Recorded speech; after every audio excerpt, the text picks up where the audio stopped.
बिस्मिल्लाहिर्रहमानिर्रहीम। अस्सलाम वालेकुम। सूजी के लड्डू बनाने का सबसे आसान तरीका आज हम आपसे शेयर करेंगे, जिसमें हमने सूजी को भूनना नहीं है, चाशनी नहीं बनानी, कोई खोए का इस्तेमाल नहीं करेंगे।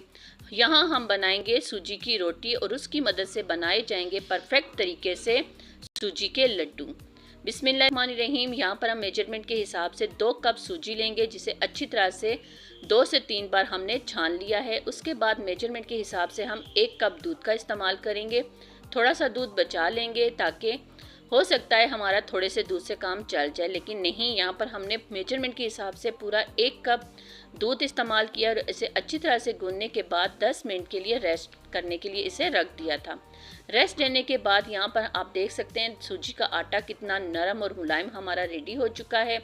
3 इसके हमने पेड़े बना लिए हैं, जिस तरह के हम रोटी के पेड़े बनाते हैं। पेड़े बनाने के बाद आपने बेलन पर हल्का सा कुकिंग ऑयल लगा लेना है। लगाने के बाद आप देख सकते हैं रोटी अच्छी तरह से बेली जा चुकी है। रोटी आप देखें बहुत ज़्यादा मोटी और बहुत ज़्यादा पतली नहीं होनी चाहिए।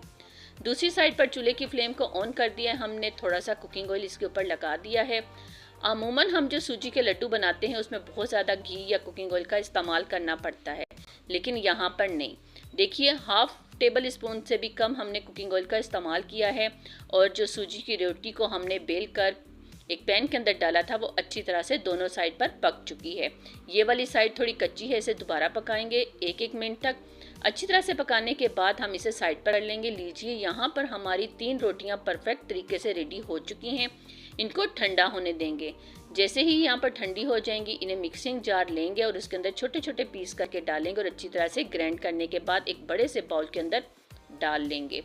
आप देख सकते हैं कितने दानेदार किस्म की हमारी सूजी फिर से रेडी हो चुकी है।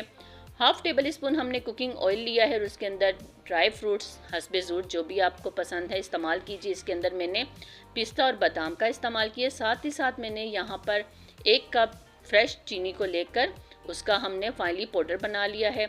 अगर यहाँ पर आपके लड्डू परफेक्ट तरीके से जुड़ ना पाएँ तो आप 1 से 2 टेबल स्पून दूध का इस्तेमाल करके इसे अच्छी तरह से मिक्स कर लीजिए और फिर बहुत ही आसानी के साथ आपके सूजी के लड्डू हाथों की मदद से अच्छी तरह से प्रेस होकर आप देख सकते हैं किस तरह से ज़बरदस्त शेप आपके सामने आ जाएगी। इसी तरह से मैं तमाम सूजी के लड्डू को रेडी कर लेती हूँ।